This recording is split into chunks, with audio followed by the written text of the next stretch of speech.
بسم الله الرحمن الرحيم. سعيد بلقائكم أعزائي التلاميذ من جديد في هذه الحصة الجديدة من مادة علوم الطبيعة والحياة لدروس الدعم التي يبثها الديوان الوطني للتعليم عن بعد. في الحصة الماضية أعزائي التلاميذ تطرقنا إلى هدم الجلوكوز على مستوى الخلية بوجود الأكسجين. المرحلة الأولى قلنا أنها هي مرحلة تحلل السكري، ثم تطرقنا إلى مصير حمض البيروفيك وأظهرنا في وجود الأكسجين دخول حمض البيروفيك إلى الميتوكوندري، تحوله إلى أسيتيل مرافق الإنزيم ألي في المرحلة التحضيرية، ثم الأسيتيل مرافق الإنزيم يتعرض إلى سلسلة من التفاعلات في حلقة كريبس. وأظهرنا بعد ذلك أن مرافقات الإنزيم المرجعة الناتجة عن التحلل السكري والمرحلة التحضيرية وحلقة كريبس NAD2 وFAD2 تتعرض إلى فسفرات تأكسدية على مستوى الغشاء الداخلي للميتوكوندري. أظهرنا أن الفسفرات التأكسدية يتم فيها استعمال الأكسجين اللي هو المستقبل النهائي للإلكترونات والبروتونات لتشكيل الماء، يتم فيها إنتاج الATP، يتم فيها أكسدة مرافقة الإنزيم المرجعة NADH+ وFAD2، وبذلك تجديد مرافقات الإنزيم NAD+ وFAD التي بصورة مؤكسدة التي تسمح لنا باستمرار عملية التحلل السكري وتفاعلات حلقة كريبس.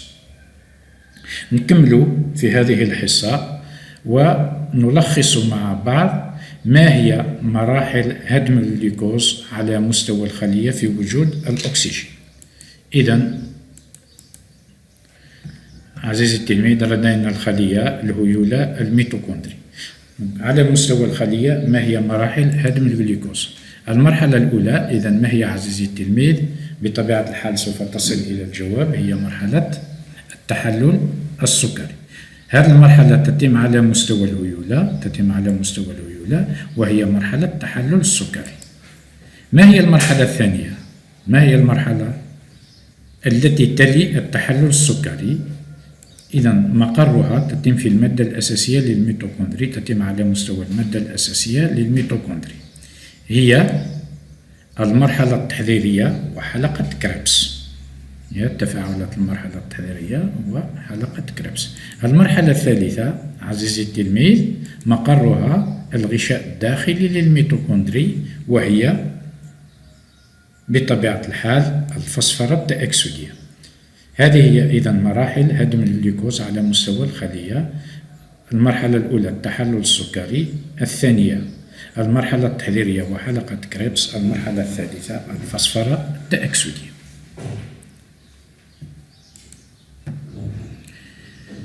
الحصيلة الطاقوية لهدم جزيئات الجلوكوز في وجود الأكسجين.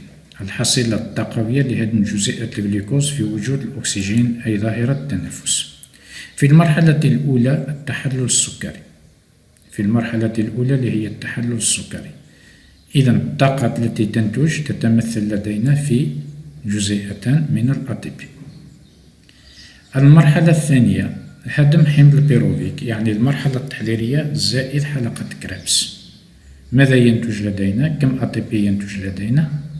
ينتج لدينا 2 ATP. ينتج لدينا 2 ATP بالنسبة لجزيئتان من حمض البيروفيك، لأننا نتكلم عن هدم الجلوكوز. كل جزيئة حمض بيروفيك تنتج جزيئة من ATP على مستوى حلقة كريبس. إذن مادام بالنسبة للجلوكوز لدينا جزيئتان من حمض البيروفيك، إذن لدينا 2 ATP. هنا عزيزي التلميذ يجب الانتباه جيدا في الأسئلة، هل يطلب هدم جزيئة جلوكوز أو هدم جزيئة حمض البيروفيك؟ المرحلة الثالثة في الفسفرة التأكسدية ينتج لدينا 34 ATP. كيف تحصلنا على 34 ATP؟ لدينا 10 ناد HH+. كل جزيئة ناد HH+ عندما تتأكسد تعطينا 3 ATP. دونك بالنسبة من أكسدة ناد HH+ نتحصل على 30 ATP. من أكسدة جزيئتان من فض H2 تحصل على 4 ATP. هذا ما يعطينا 34 ATP. إذن بهدم جزيئة واحدة من الجلوكوز تتحصل الخلية على 38 جزيئة من الATP. 2 4 38 تتحصل الخلية على 38 ATP عند هدم جزيئة واحدة من الجلوكوز في وجود الأكسجين. كاين ملاحظة عزيزي التلميذ، نظريا يتم التحصل على 38 ATP. يتم التحصل على 38 ATP كما أظهرنا الآن، لكن في الواقع نتحصل على 36 ATP فقط. إذا وجدت في أن خلال استهلاك جزيئات الجلوكوز نتحصل على 36 ATP فهذا صحيح.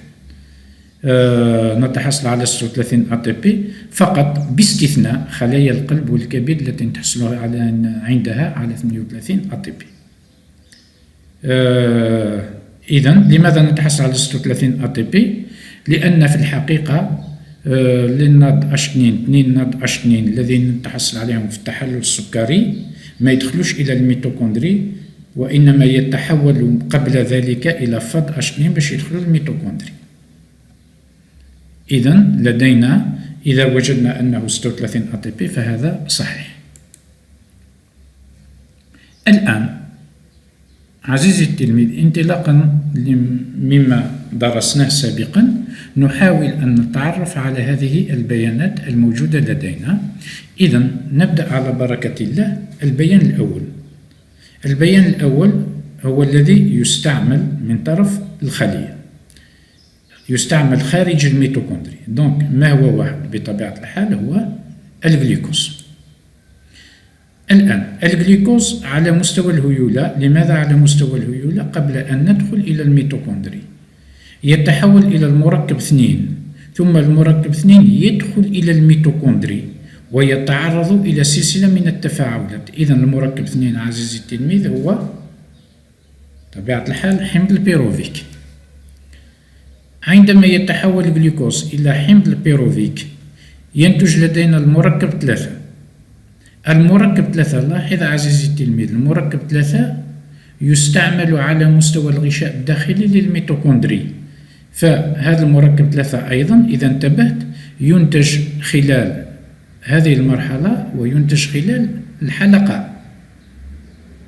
بطبيعة الحال المركب 3 إذن هو ناد HH+. الآن ينتج أيضا لدينا المركب 4. بالنسبة إلى المركب 4 أيضا عزيزي التلميذ ينتج في التحلل السكري، ينتج المركب 4. إذا لاحظت أن المركب 4 ينتج خلال هذه الحلقة هي بطبيعة الحال حلقة كريبس، وينتج أيضا على مستوى الغشاء الداخلي للميتوكوندري. دوك لدينا المركب 4 ينتج في التحلل السكري، ينتج في حلقة كريبس، ينتج على مستوى الغشاء الداخلي للميتوكوندري. دوك المركب 4 هو بطبيعة الحال ATP. الآن دخل حمض البيروفيك إلى داخل الميتوكوندري، يتعرض قبل أن يدخل في حلقة كريبس اللي هي باء. دونك هنا المرحلة التحضيرية ينتج لدينا المركب 3 اللي هو الناد HH+، وينتج المركب 5. المركب 5 كذلك ينتج في حلقة كريبس، دونك ينتج في المرحلة التحضيرية وينتج في حلقة كريبس. دونك المركب 5 هو بطبيعة الحال CO2. 6 المركب 6 ينتج على مستوى حلقة كريبس ويتعرض إلى الأكسدة على مستوى الغشاء الداخلي للميتوكوندري كما يتعرض لذلك ناد HH+. دوك المركب 6 هو بطبيعة الحال فض H2. الآن المركب 7 يأتي من الوسط الخارجي ويستعمل على مستوى الغشاء الداخلي للميتوكوندري لينتج المركب 8. دونك كما تناولنا بالدراسة الأكسجين الذي نتنفسه يستعمل على مستوى الغشاء الداخلي لكي ينتج الماء. دونك المركب 7 هو الأكسجين، المركب 8 هو H2O الماء. الآن بالنسبة ألف استبقنا الجواب. ألف هو التحلل السكري، ب قلنا حلقة كريبس، جيم على مستوى الغشاء الداخلي باستهلاك الأكسجين هي بطبيعة الحال الفسفورات التأكسدية. إذا أرجو عزيزي التلميذ أنك توصلت إلى التعرف على هذه البيانات. الآن نتطرق إلى هدم الجلوكوز في غياب الأكسجين. إذا سبق أن تطرقنا مع بعض إلى آلية هدم الجلوكوز في وجود الأكسجين في ظاهرة التنفس. الآن نتطرق إلى هدم الجلوكوز في غياب الأكسجين أي ظاهرة التخمر. ما هي آلية تحويل الطاقة الكيميائية الكامنة في جزيئة الجلوكوز إلى ATP في غياب الأكسجين؟ في غياب الأكسجين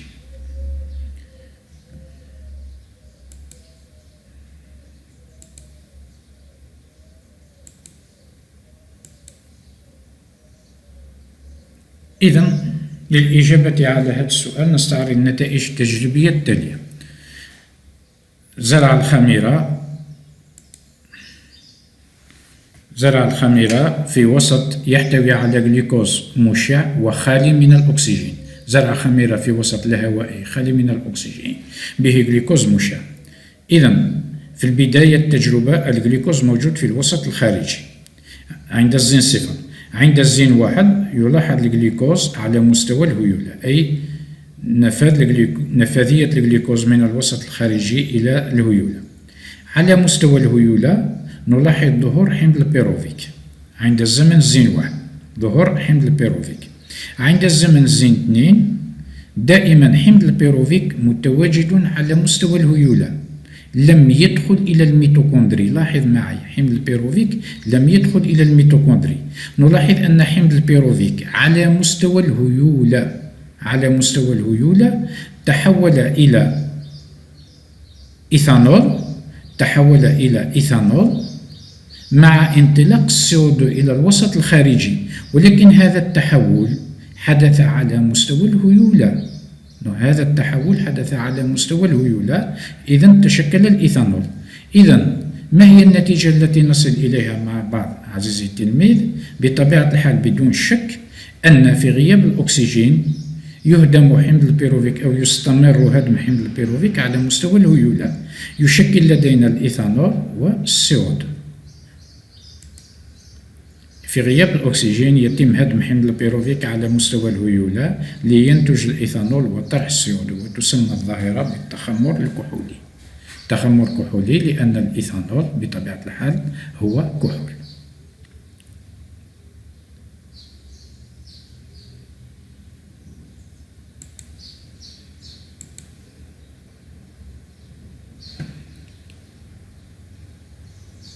الآن نتساءل عزيزي التلميذ، ما هي أهمية تحويل حمض البيروفيك إلى الإيثانول على مستوى الهيولة رغم أننا نلاحظ أن هذه العملية لا ينتج عنها ATP، لا ينتج عنها الطاقة؟ فلماذا؟ ما هي الفائدة من هذا التحول؟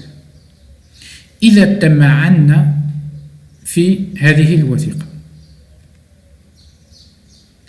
نلاحظ لدينا جزيئة جلوكوز يتم لها على مستوى الهيولة الهدم إلى جزيئتان من حمض البيروفيك، فهي إذن ظاهرة التحلل السكري. يتشكل 2 ATP يرجع 2 نات بلس إلى 2 نات HH بلس. هذا هو التحلل السكري. الآن دائما على مستوى الهيولة جزيئتان من حمض البيروفيك ينطلق CO2، انطلاق CO2 نتحصل بانتزاع CO2 من حمض البيروفيك نتحصل على مركب هو أسيتالديهيد. هذا المركب أسيتالديهيد يرجع يأخذ البروتونات من نات HH بلس يرجع إلى كحول إيثيلي، إلى كحول إيثيلي. الفائدة كما يتضح لنا هنا هو أن هذا التفاعل أي من حمض البيروفيك إلى كحول إيثيلي يسمح بأكسدة ناد HH+ والتحصل على ناد بلس اللي هو مرافق إنزيم في حالة مؤكسدة. هذا الناد بلس سوف يسمح أو يستعمل من جديد في التحلل السكري. تجديد إذن أهمية تحويل حمض البيروفيك إلى كحول إيثيلي هي تجديد مرافقة الإنزيم ناد بلس في حالة مؤكسدة. تجديدها وتوفرها في حالة مؤكسدة يسمح بطبيعة الحال باستمرار التحلل السكري للجلوكوز وإنتاج جزيئة من الأطيب، لأنه إذا لم يتم تحول حمض البيروفيك إلى الإيثانول على مستوى الهيولة بعد مدة ماذا يحدث؟ سوف ينتهي الناد بلس، يتم إرجاعه كله إلى الناد HH+ ويتوقف أيضا التحلل السكري. إذن لعدم توقف التحلل السكري يجب توفير ناد بلس في حالته المؤكسدة، وهذا ما يؤمنه تحول حمض البيروفيك إلى كحول إيثيلي. إذن يسمح تحول حمض البيروفيك إلى الإيثانول على مستوى الهيولة بأكسدة الناد H+، وبذلك توفير الناد بلس الضروري لاستمرار تفاعل التحلل السكري وإنتاج جزيئتان من الأطيب.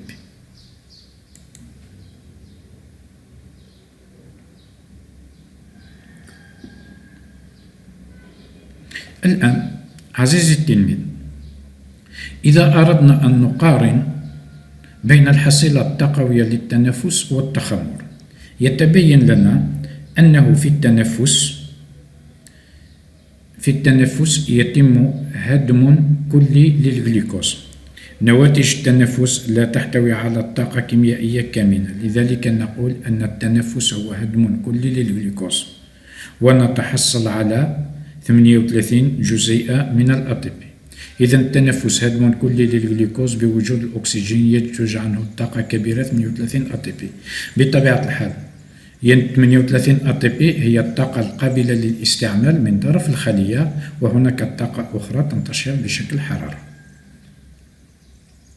بالنسبة إلى عملية التخمر نلاحظ أن نواتج التخمر تحتوي على طاقة كيميائية كامنة تبقى في جزيئات الإيثانول، أي لم تستخرج كل الطاقة، لذلك نقول عن التخمر أنه هدم جزئي للجلوكوز في غياب الأكسجين ينتج عنه طاقة قليلة تتمثل في 2 ATP. أيضا هنا 2 ATP هي الطاقة القابلة للاستعمال من طرف الخلية، هناك أيضا طاقة قليلة تنتشر بشكل حرارة.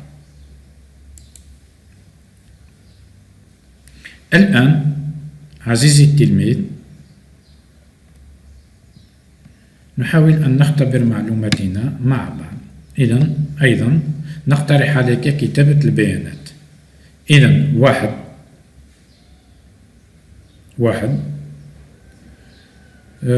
بطبيعة الحال كما هو الجلوكوز الذي يتم هدمه.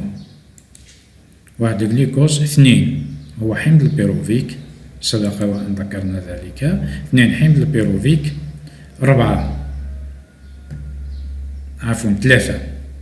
3 إذن ينتج في التحلل السكري يستعمل للتحول حمض البيروفيك إلى مركب آخر على مستوى الهيولة.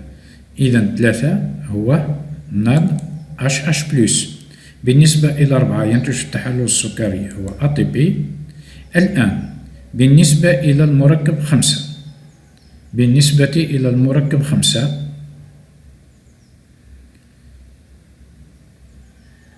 عندما يتحول حمض البيروفيك إلى المركب 9 ينطلق المركب 5. دوك المركب 5 هو CO2. بالنسبة إلى مركب 9 ينتج من تحول حمض البيروفيك إذن هو إيثانول. بالنسبة إلى ألف بطبيعة الحال هو تحلل السكري. بالنسبة إلى السين إذن هو تخمر كحولي. هو التخمر الكحولي. إذن هنا عزيزي التلميذ نجد أن التحلل السكري هي ظاهرة مشتركة بين التنفس والتخمر.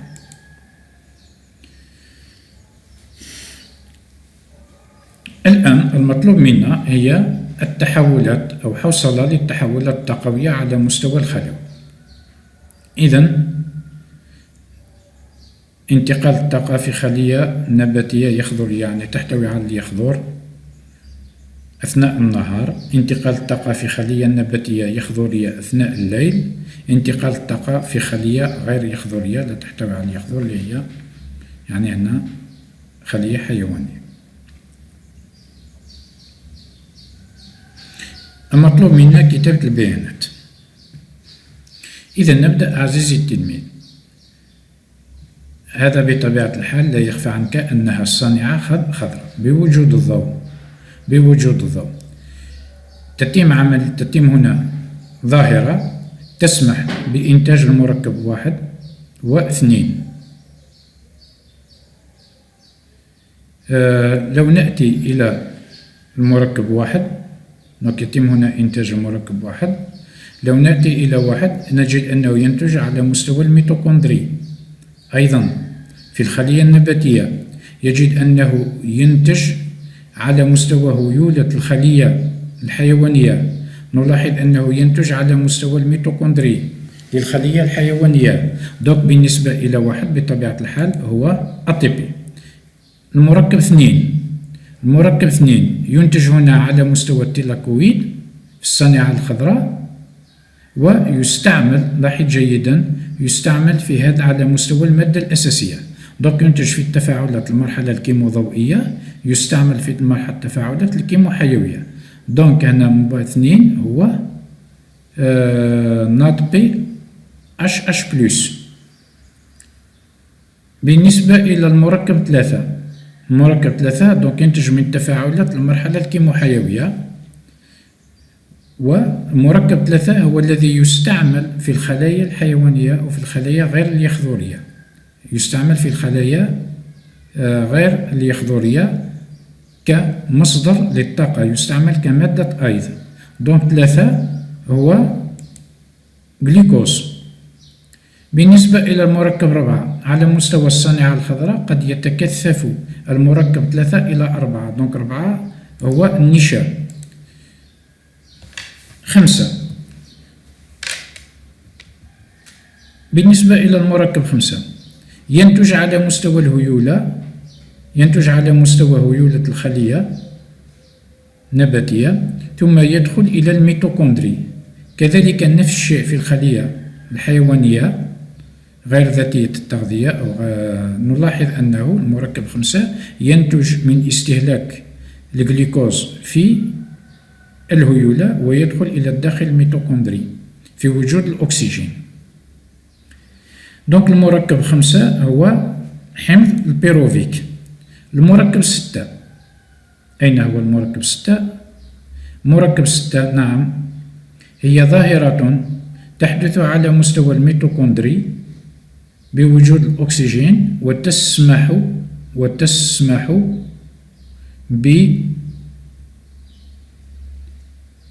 بإنتاج واحد اللي قلنا هو الأتيبي. دونك 6 هي أكسدة تنافسية بما فيها بطبيعة الحال أكسدة تنافسية بما فيها المرحلة التحضيرية حلقة كريبس والفسفرة التأكسدية. خلال هذه العملية يتم استهلاك العنصر 7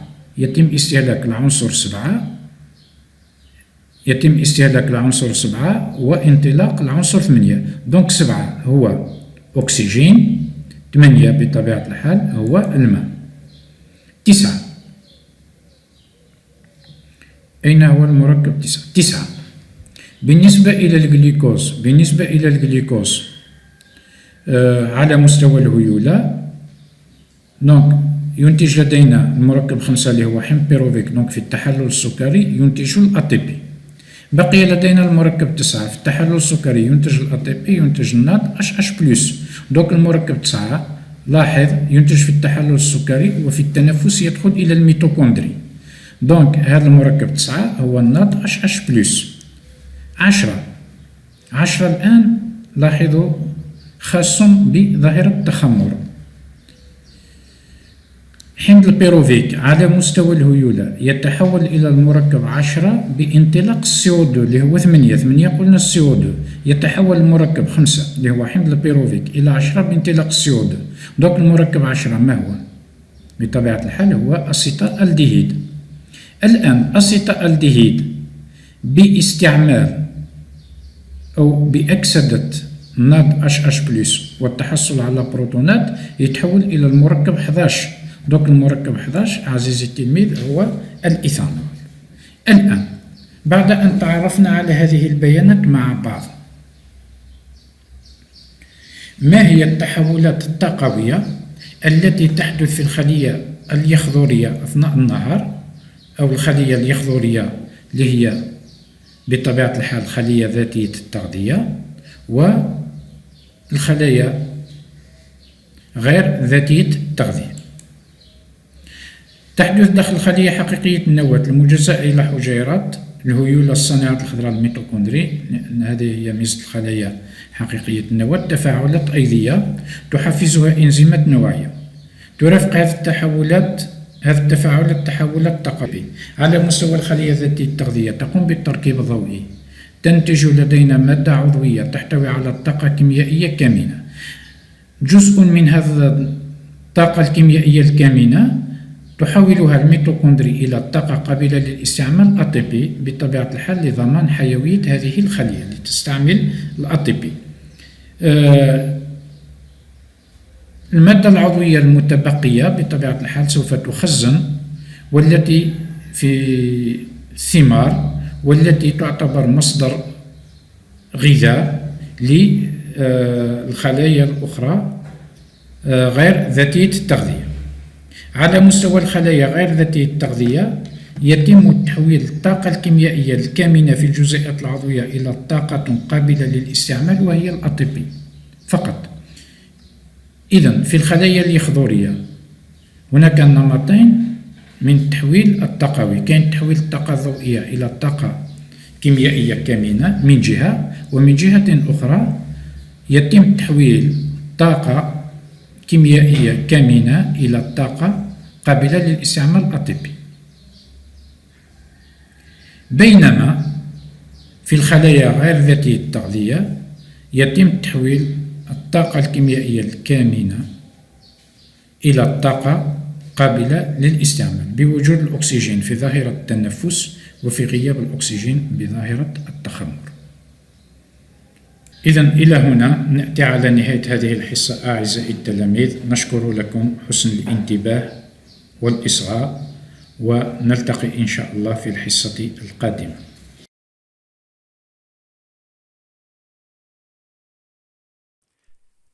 شكرا على المشاهدة.